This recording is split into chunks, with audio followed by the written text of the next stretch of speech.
bonjour, bonsoir. Ça dépend quand il y a RO. Vraiment, beau salut, Kolanda de la famille. Et puis, si vous êtes partout où vous êtes, baby, famille Bota, oui. Et famille Bota de maman Belvicane, la patronne. Baby Kuna, toujours dans la film, la biso indécrottable. Et, Belvin, Poutine a appelé son maïli à Bobandeko, maïli ou en tout cas, il faut d'accord pas Poutine. Azo décortiquer film na biso indécrottable film mo kitoko bandeko nanga en tout cas film o dit jamais vu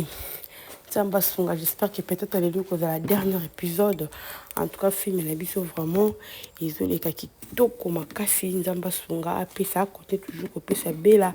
mayele hein na musala zali ko la biso musala kitoko après c'est toujours inspiration mayele nyonso pour que musala ekende liboso et voilà la bosse pour que sa famille libota mobimba mbote partout où vous êtes dans le monde entier vraiment boyamba mbote et uti pa moko na bino ya famille libota alela bino tellement ya trop bandiko nanga la famille eloko ni to mbeli lelo en tout cas kaka nde babi réseaux sociaux makambo ebele j'espère que bomoni miniature na ngai et puis bomoni na kati awa bomoni bato miniature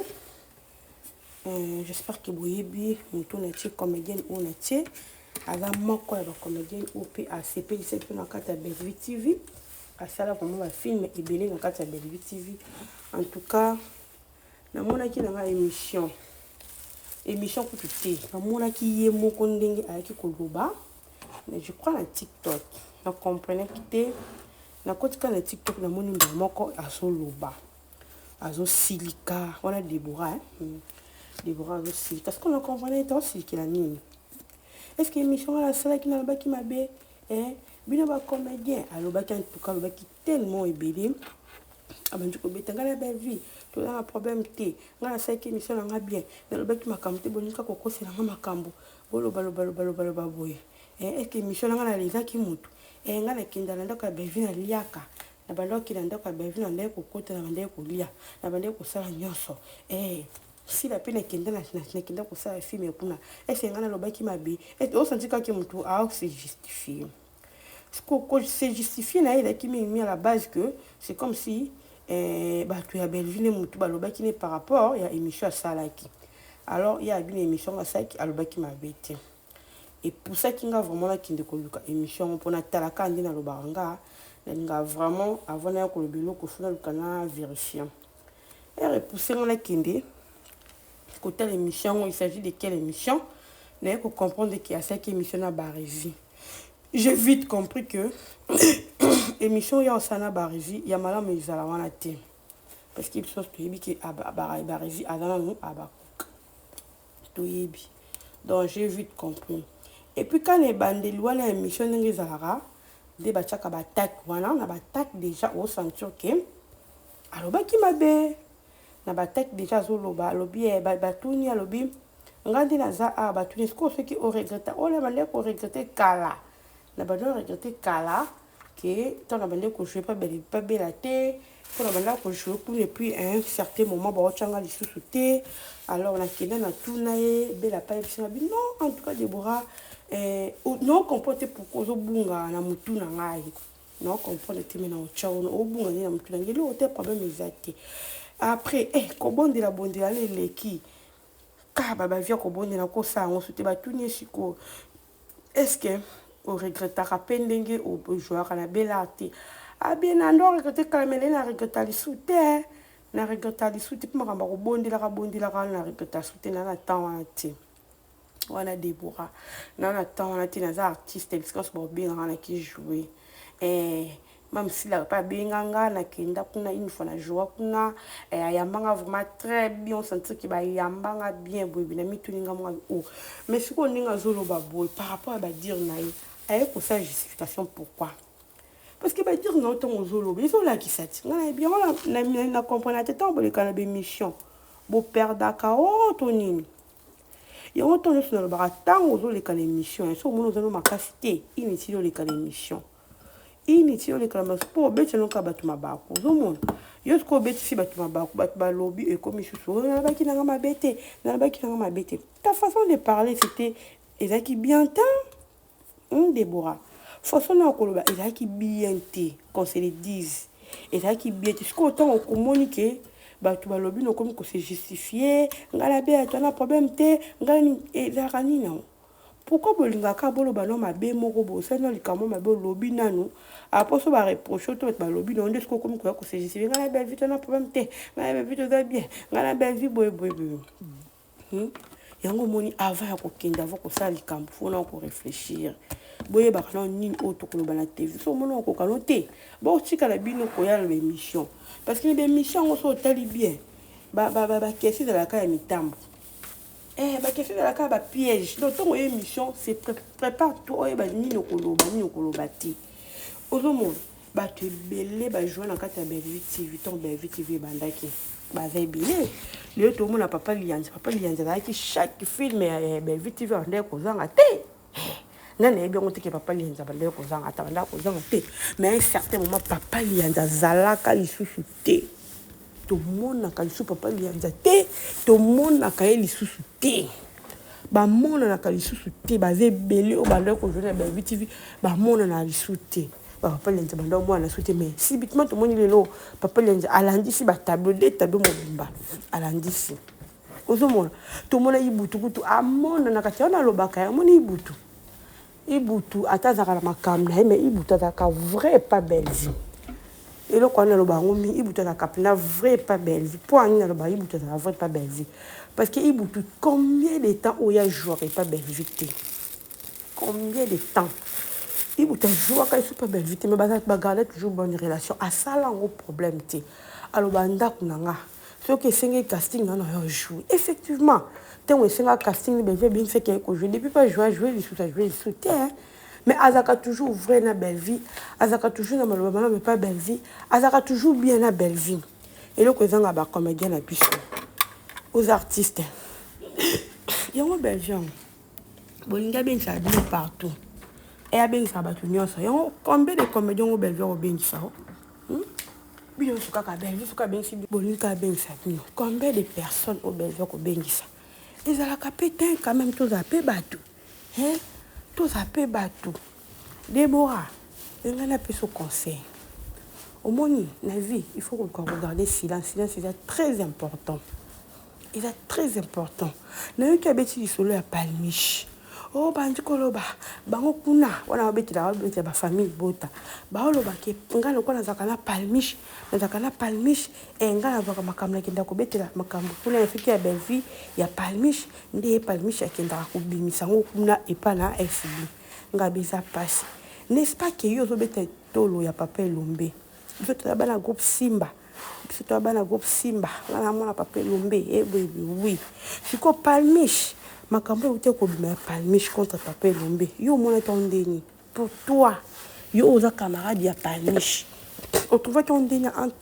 pour na papa la bino Elombe aki ko saluer papa la bino na réseaux sociaux yo mona ton deni on trouve ton normal ou on trouve ton anormal ozo mona oh abota na ye oh asoki alongoli sazemi oh soki ndenge makambo bimaki belebele makambo ya kuna boya ata kochango ka ozomona afingaki papa na Elombe siko yo na part na yo osalaka nini elo ni osalaki atonto ninga na ayekoloba mpona ayekodenise papa na o monteke bino sobozaka ndeya moko bokotaka na kati ya makambo wana antuka nenga na peso kwa conseil ma chérie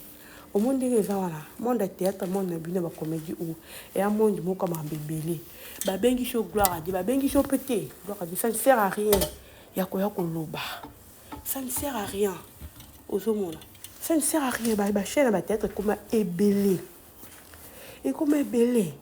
biso toza na pour ça tu ya ko ba be na yo Déborah tu ya ko ba bo Déborah bo to na pour ça na honte parce que au jouer la carte Belvi TV au pesa biso makambu au sala que tout c'est pena na carte Belvi TV en tout cas au sala où il est nécessaire la carte chaîne à Belvi TV tous aka toujours reconnaissant envers l'artiste na biso to ngana soko dénigrer l'artiste té o nengo yo ça sortie médiatique na yo et permettre à biso to yani to banda ko dénigrer té to ça na biso monter et tout ça la biso monté to dénigrer la priorité parce que za moko oyo oyaki ko sala pe en pas na kata Belgique TV ebité lelo obité peut-être Belgique or bien au moins na lobby il faut qu'on garde silence pour éviter et le connaît ben vie abandonner qu'on raisonner pour na yo directement yo mbamoko yo ça la sortie médiatique et là ba comédien est belé au badaki peut chaque jour na carte la film ya ben vite bazanga te mais le tout monde a bango li souté tout le monde a bango est-ce qu'il crée un problème ba ya au c'est non ba mission non ben ko ça veut dire que le monde ils ont évolué bon ba artiste c'est pas comme belé artiste c'est pas comme belé et puis nini o benga on artiste c'est pas comme belé ba nini peut comme belé ba chaîne peut comme belé oh ko jouer non facilement ils sont capables d'invitivité aux hommes ils sont capables d'invitivité n'inviter mission ça les a pas de possible bien ah mais ça ne pose pas de problème ça ne pose pas de problème faut qu'à bengi où est le mal pour mes actifs tout ça un problème t'es qui ne peut jouer na yo place ça pour na mutu nyoso azana pour na jouer ba kanyi là tu très kokanga c'était déjà quand il a mutu là donc là la place est ouverte soko qui peut jouer pour la kaka yo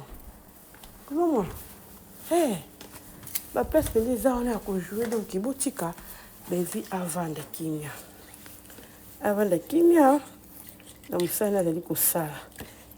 musana de ko sala so que c'est ba benga wa bengo ka so que c'est bien na ba on ti fitu ndo sel da ba sortie médiatique no bon en tout cas ils ont moi passe et aka conseil on a no yo mo côté au banda ben vie TV pour le ba benga binoti on a yo mo côté ba belé o ba na ben vie TV wa to ndeko mona bangwana mais le journaliste sous-sauté bah ça un problème té alors tu vas quoi ça des émissions c'est quoi comme quoi déclarer la télévision yo mon comme quoi ça des émissions pour déclarer ngala ça qui boité ngala le baki mabe est-ce que l'émission ngala le baki na oui le baki mabe ta façon de dire ta façon de parler c'était matin on le baki na za kafute bato ko bonde ani leka ingolo bani pour le bibia okenda ko ça bela pas nous changa té après tout battu que c'est bien batana ko bondele ke na ko sala ngo li soutenga na artiste tu vois de osali et lo mo boy ils a ce n'est que normal na condamner bato ba lobité pour la ligne vraiment la côte na source de telle émission ni o yo lobby et puis je comprends que oui le qui m'a bé bato ba lobby ba na raison ba loba pour le qui m'a bé le ba m'a bé quand c'est le 10 Déborah le ba qui m'a bé façon na ya ko agir et qui bien té yo monika ko lobby na yo monika ko sali be mais boye ba te ba réaction la bino bosala devant la télé boye ba te ndenge ni ebimaka et pas bato mosusu donc c'est un peu ça en tout cas changer manière na yo ko loba changer manière na de façon na yo sala ba émission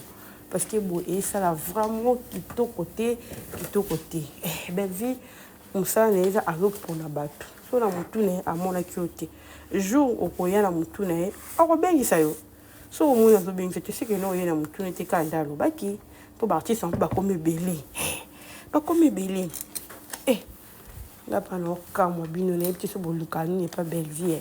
boli belle vie comme kili mobimba na monde théâtre ba ko jouer mo kili mobimba faut ba ko jouer na kata belle vie TV et puis tu dis que je ne regrette na nga li souté ya so regrette na li souté en tout cas ba question monsieur na lo ba ngo ko o zapper na ça na ngo ba poser pour ba question boy na ngo pe pour nous éviter caca donc tu t'en lobby c'est qu'on regrette ya parce que tout le monde et un monsieur comme comédien arrive à quelque jouer dans la belle TV ba te be ba arrive à quelque jouer dans la belle TV et ba na regrette na ngate mama et bita yo motema da sandu quoi motema ya sanduku makasi bandeko nango moka motema motu boyebi te nini ezorevele nini ezopense mais biso yande likambo epa likambo nzambe asunga yamba asunga bino bata théâtre oyo booluka bapolémique moko ezanga na motu na makolo ovandaki na yo kocrée polémique mo betango ocrée siko balobi na okoka su kosupporte yango te ma chere olobaki mabe nga pato na bele fona ta l'émission pour na telle émission na ko condamner ka mbala moté pour nga za la bon et la télé émission kala ba debia ndé ba chaka na ba teki wana moni na ba teki feki da mabe makasi c'est mabe na ko te bonde la lisusu te na artiste après tout donc omiseli ki vantard na artiste après tout ya na bishi wotika so ben